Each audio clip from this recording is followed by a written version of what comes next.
大家好，今日同大家講講乜嘢叫做使命導向教會。我哋時時咧將使命導向教會 missional church 同 mission church、missionary church 咧混淆一起。mission church、missionary church 強調差派宣教士嘅教會。missional church 使命導向教會咧有好多不同嘅定義。我簡單從 missional church network 先同你睇睇使命導向教會源於神同埋教會差傳嘅本質，神差遣人，教會差遣信徒去到社區。使命導向教會強調活出道成肉身，而唔強調咧好刻意吸引人嚟教會。第三，使命導向教會積極參與神嘅使命，神已經喺社區裏邊工作。我哋教會配合上帝一齊參與上帝嘅大作為。Reggie McNew 佢講到使命導向唔等同宣教同埋差傳，代表住宣教觀嘅改變。使命導向教會唔再係聚集嘅群體 gathered communities， 而係分散嘅群體 scattered communities。使命導向教會係強調神嘅子民被神差去世界度，喺唔同嘅場景活出使命。週間所作嘅同主日所做嘅同樣重要。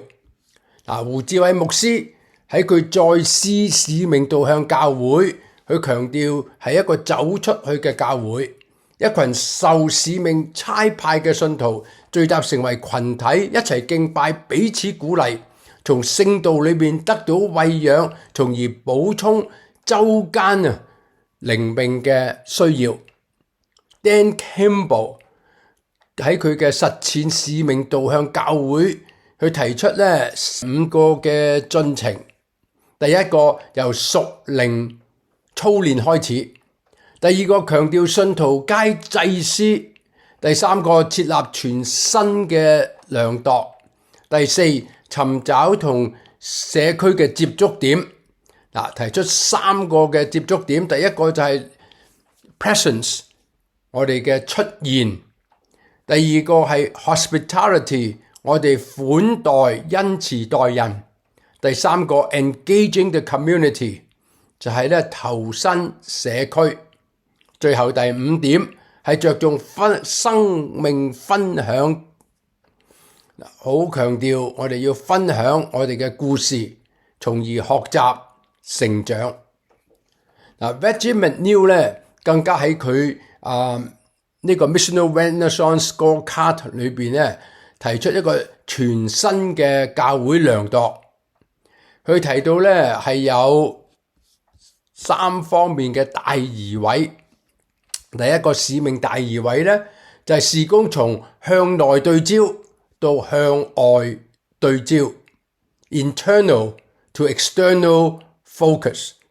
信徒嘅身份從教會嘅會友轉化成為被神差遣嘅宣教士進入社區。教會從強調帶人嚟參加聚會，轉化為進入社區關心人群。教會從單單宣講福音，轉化為先關懷後傳講福音。教會從組織建制化轉化成為有機化回應社區嘅需要。第二方面，使命大移位係從建立節目到建立信徒。我哋從強調人人要參與事工，轉化成為建立參與事工人嘅生命。從訓練係純粹理念嘅學習，轉化成為鼓勵參與嘅人能夠生活實踐理論。從訓練同課程書本為本，轉化為課程訓練以生命為本。從投入服事，表明你成長啦，轉化成為透過服事，我嘅生命不斷成長。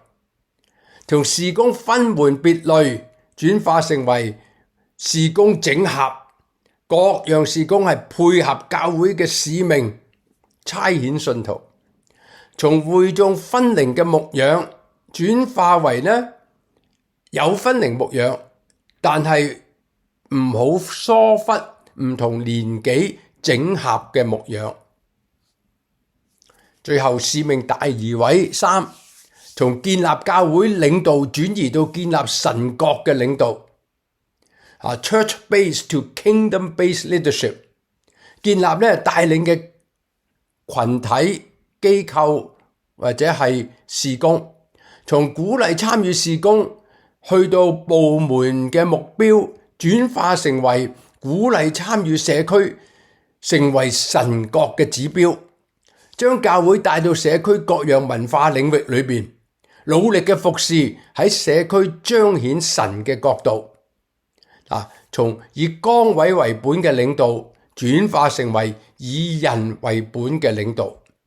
希望呢啲少少嘅分享能夠俾你更加明白乜嘢叫做使命導向教會。上帝差遣你嘅教會進入社區，成為祝福，成為天國嘅指標。Amen。